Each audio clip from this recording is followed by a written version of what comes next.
Man, I look tired. Probably because I'm tired. Welcome to A Writer Talks About a Book Idea they have. Let me introduce you to Aki. Aki? Me and my American accent, I cannot pronounce his name. It's Arki. It's like Aki, but there's an R in there, and I can't pronounce the A and the R. I'm also just bad at pronouncing words. This is why I'm a writer and not a speaker. I'm just gonna call him the sweet summer child at this point, because that's pretty much what he is. He's really sweet and friendly, but he's such a ball of anxiety. And he has valid reason to be. The beginning of the book is him running for his fucking life. Best way to start a book. I still haven't decided on what power he's gonna have, but he's gonna have a power that makes everyone fear him because he's got power, he must want to use it for evil. Those are the rules. So he runs and he crosses into another country where he finds Kaze. I remember Googling, what is the Japanese word? I think I Googled, what is the Chinese word for wind first? And I just looked through Chinese, Japanese, Korean, looking for words that mean wind, and kaze was the one that I was like, I can pronounce that one. So, not that it's a fantasy world, kind of. It's not real life, basically. So, to say kaze is Japanese or my sweet summer child Aki is Indian isn't really accurate, but I did give Kaze lighter skin and Aki darker skin. Aki helps Kaze escape where he's enslaved, and then it's the two of them against pretty much the entire country. There's 5 acts, but there's 6 villains. 2 of them are siblings, so I was they're gonna go after Aki and Kaze at the same time. I'm still working on my final fully fledged outline. I have a rough outline featuring the 5 different acts that I want to do, and I know exactly how certain things are going to happen and the fates of all these villains in the end. But there's a lot of in between that I need to figure out. Basically, I have all the fun stuff planned out and none of the rest of it. A huge part of this is the queerplatonic relationship that forms between Kaze and Aki. I think the hardest part is going to be condensing everything into 80,000 words. I don't write short things. I'm currently working on a really long fanfic with 117,000 total words as of when I'm filming this, and it's gonna hit 175,000, I'm sure. There are children screaming outside.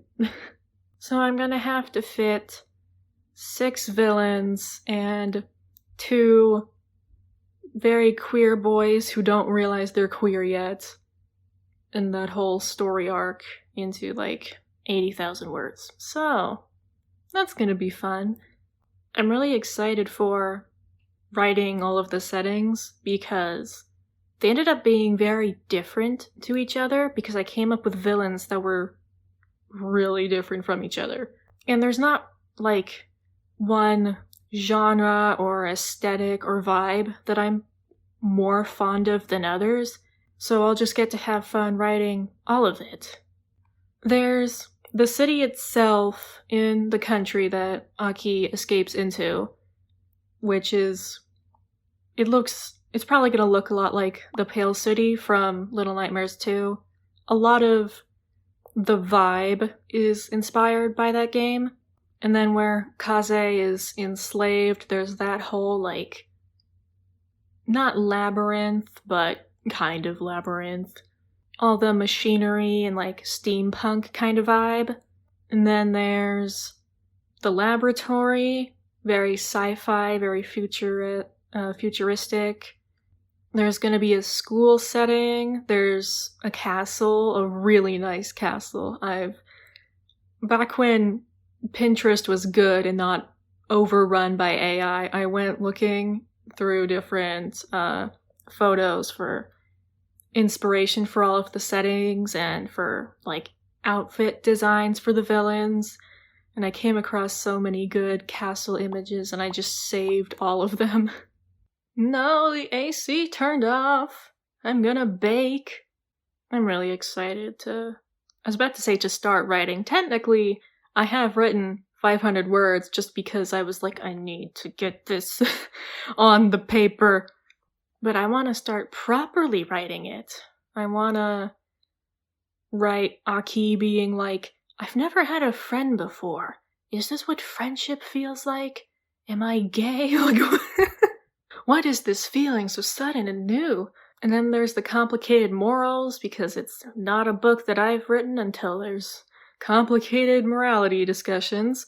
A whole lot of Kaze stabbing and a whole lot of Aki being like, ooh. That's mostly an exaggeration. Mostly. Trying to make Kaze seem dangerous, but also not too dangerous in the sense that there's like a toxic relationship dynamic between him and Aki is gonna be so annoying to deal with. Like, he's not evil, I promise. He's morally gray. Every guy is morally gray these days, haven't you heard? I have 6 villains, 2 protagonists, and no side characters. A fascinating amount of characters for a book, but I don't have the time to make side characters feel like people. You know, the options are decorative side character to say I have a side character, or just not have side characters. Plus, I really like the idea of it being Aki and Kaze against the world. Just 2 boys with powers realizing they low-key pretty queer and trying not to die. I also, even though I'm not on the aroace spectrum, at least to my knowledge, I do have quite a few friends who are, so I'll probably bother them like, hey, does this sound right? Hey, is this accurate to your experience? Hey. I want to do them justice. I haven't seen any queer platonic relationships in media except for the Not Even Bones trilogy. If you happen to know any others, though, please feel free to tell me in the comments, because I would love to read more queer media. I'm gonna write Kaze being a bit murderous and then being very sweet with Aki, and just 2 boys who are very affectionate toward each other, like emotionally, physically, all that, and them not being gay. Because as we all know, if you look at a guy too long, then you must be gay. I mean, them's the rules. I have other book ideas. One of them is gonna be sapphic, but that one's like a way later down the line project. This is the one that I have like a solid foundation for. I've got my characters, I've got my plot, I've got my settings. I just need a more finished outline, like step by step, chapter by chapter. Here is what's going to happen. So if you wanna support a queer writing about queers, you can, subscribe if you want, maybe. I've done YouTube before, but I've never been like, hey, you should subscribe. That felt weird. I didn't like that. I'm not doing that again. Well, I'm gonna go write. Probably. Hopefully. I'll see y'all in the next video.